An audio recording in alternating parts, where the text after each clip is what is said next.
Persidangan terdakwa Nikita Mirzani dengan saksi Dr. Reza Gladys dan juga Dr. Mufid, juga dua saksi yang lain kemarin itu membuktikan satu hal ya, bahwa terdakwa ini sangat konsisten sebelum dia dilaporkan, setelah dia menjadi tersangka, setelah dia ditahan di rutan, setelah dia menjadi terdakwa, itu konsisten dalam menghina dan membuli Dr. Reza. Itu sudah terbukti ya guys, dan ini sangat terlihat di persidangan.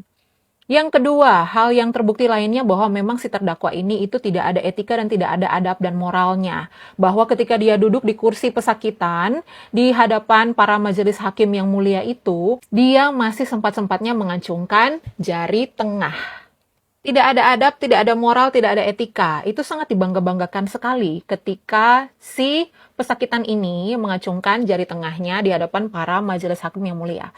Yang ketiga, fakta bahwa terdakwa itu menghina jaksa dengan mengatakan jaksa itu menye-menye di hadapan majelis hakim yang mulia. Sungguh tidak ada moral, tidak ada adabnya. Kalian gak paham ya, bahwa pembulian ini merupakan satu hal yang fitnah. Tidak sesuai dengan kenyataan, tidak sesuai dengan faktanya, tapi karena diulang-ulang terus, dan influencer ini punya banyak sekali followers, nah followersnya kemakan hoaxnya. Kemakan hoaxnya, akhirnya semuanya ikut-ikutan membuli Dr. Reza Gladys. Dan itu menyerang mentalnya sampai dia masuk ke rumah sakit, sampai orang tuanya masuk rumah sakit, dan dia ke psikiater, kena depresi. Dan saat Dr. Mufid memberikan kesaksian itu, si pesakitan terdakwa itu tersenyum puas. Itu yang kalian sanjung-sanjung, bahwa dia melihat bahwa pembuliannya berhasil. Si pelapor itu sakit-sakitan, dia bahagia.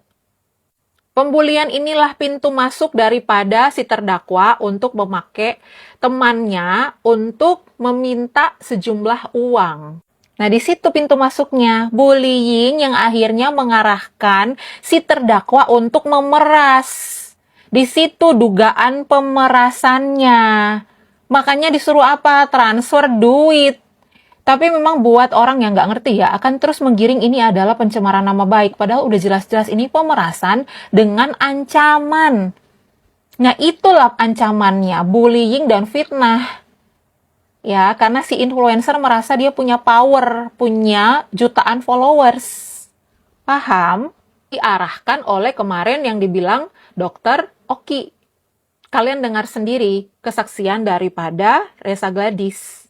Sumpel aja mulutnya pakai uang. Jadi pada saat itu Dr. Oki Pratama terus-menerus izin menjawab yang mulia. Pada saat itu Dr. Oki Pratama terus-menerus menyuruh saya menyumpal mulut Nikita Mirzani dengan uang. Dan beliau mencontohkan seperti setahun-tahun berikutnya. Teteh lihat nggak? Pada saat itu MS Glow dihajar kan teh sama Niki. Terus betul. Produk kecantikan juga izin ya. Beliau pada saat MS Glow dijelek-jelekan, ownernya dijelek-jelekan, dihina-hina sama Niki. Tapi ingat nggak? Udah damai kan teh sekarang? Ya karena dia dibayar teh, dia disupport.